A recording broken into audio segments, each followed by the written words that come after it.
Tourist Trap 1978 is a very campy, very cheesy B flick. It's definitely a very interesting feature. It's by the same producers as The Reanimator. It also does feature Tanya Roberts, who is most known for her roles as maybe one of the Charlie's Angels.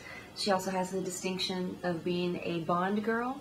And more recently, she has also had a recurring role on That 70s Show.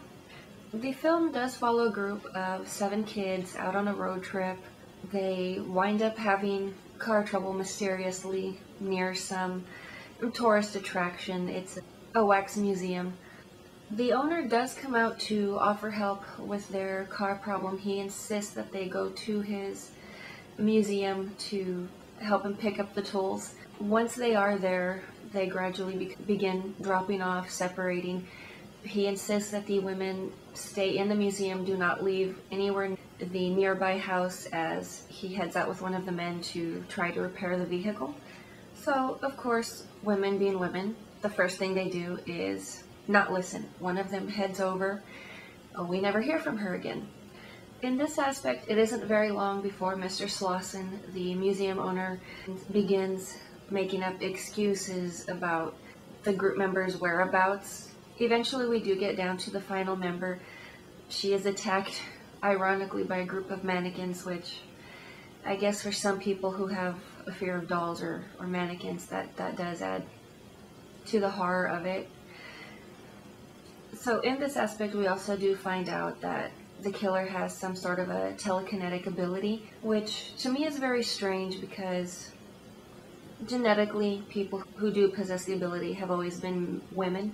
So traditionally, men have been carriers of the gene, although women inherit. So in this case, regardless, the killer happens to be telekinetic.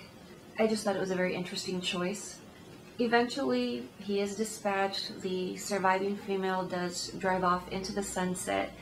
Ironically, she is loony at this time, and she's taking off with mannequin versions of her friends.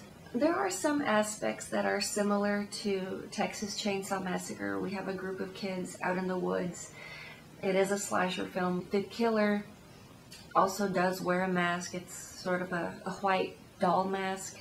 Definitely not as cool as maybe Gunnar Hansen's mask, but still some similarities. All in all, I think it's a wonderful cult classic. For those who maybe are picky about their storylines, don't want maybe bad writing or stiff acting, if you're just going to be elitist about it, you're just better off staying away from the story.